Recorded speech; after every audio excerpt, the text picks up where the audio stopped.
안녕하세요. 폴아카데미에서 SAT 로직 강의를 하고 있는 박기범입니다. 오늘은 여러분들이 SAT 고득점의 핵심, SAT에서 가장 어려운 유형, SAT에서 로직, 전체적인 맥락과 논리를 묻는 문제들, 이 문제들을 어떻게 접근해야 할 것인가에 대한 설명을 해보도록 하겠습니다.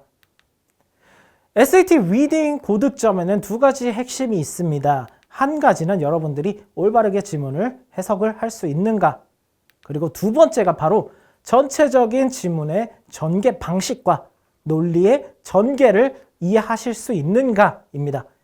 이것이 되어야 여러분들이 전체적인 맥락을 파악하실 수가 있겠죠. 자, 그럼 논리란 무엇이냐라고 했을 때 이렇게 사과 그림이 있어요. 그리고 다음 빈칸이 있습니다.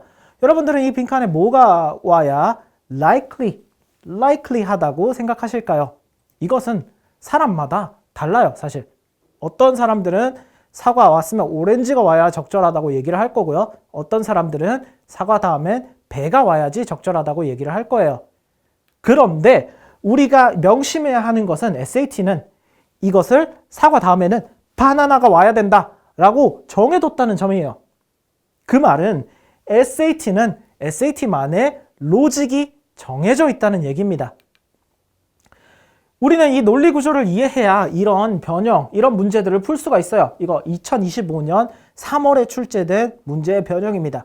보시면 앞쪽에서 여러 가지 문장들이 이렇게 등장을 하고요. 마지막에 이제 빈 공간이 있죠. 그리고 문제가 이렇게 물어봅니다.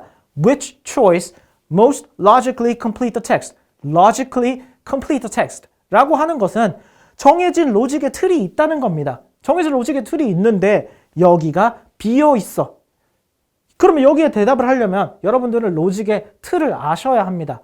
그리고 그 로직의 틀에서 여기에 무엇이 비어 있고 그곳에는 어떤 얘기가 들어가야 하는지를 여러분들이 파악하실 수 있어야 합니다.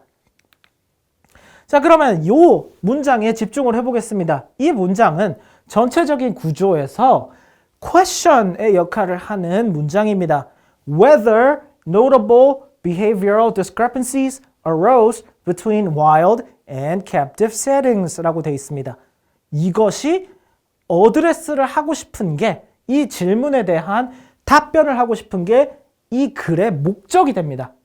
그렇다면 마지막에 오는 conclusion part에서는요, 이 question에 대한 어드레스가 들어가 주어야 합니다. 그러면 question은 그냥 여러분들이 question을 보실 게 아니라 두 가지로 또 나누어서 봐야 됩니다. 이 두 가지를 보겠습니다. Wild and captive settings가 있고요. Behavioral discrepancies가 있습니다. 모든 hypothesis 그리고 모든 question은 이렇게 뭔가 비교하고 싶은 게 있어요. 여기서는 뭡니까? Wild captive 세팅을 비교하고 싶고요. 그것에 따른 behavioral discrepancy를 비교를 하고 싶어요. 한마디로 setting 그리고 behavior 이 두 가지를 비교하고 싶은 거죠. 정확하게 조금 더 자세하게 얘기하면 wild and captive setting, 저 세팅이 조금 더 원인적인 역할을 할 거고요. behavior가 조금 더 결과적인 역할을 하게 될 겁니다.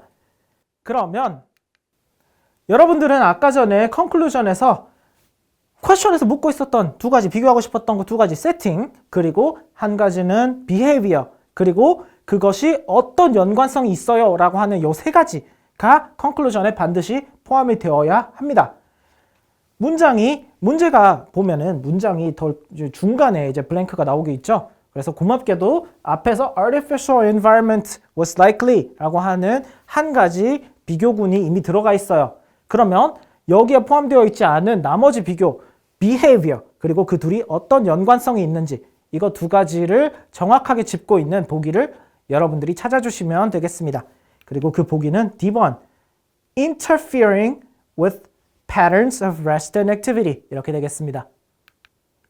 이렇게 여러분들은 SAT 로직에도 특정한 정형화된 패턴이 있다는 것, 그리고 그 패턴을 따라서 어떻게 로직 문제를 접근해야 한다는 것, 이런 것들을 여러분들이 숙지하실 필요가 있겠습니다.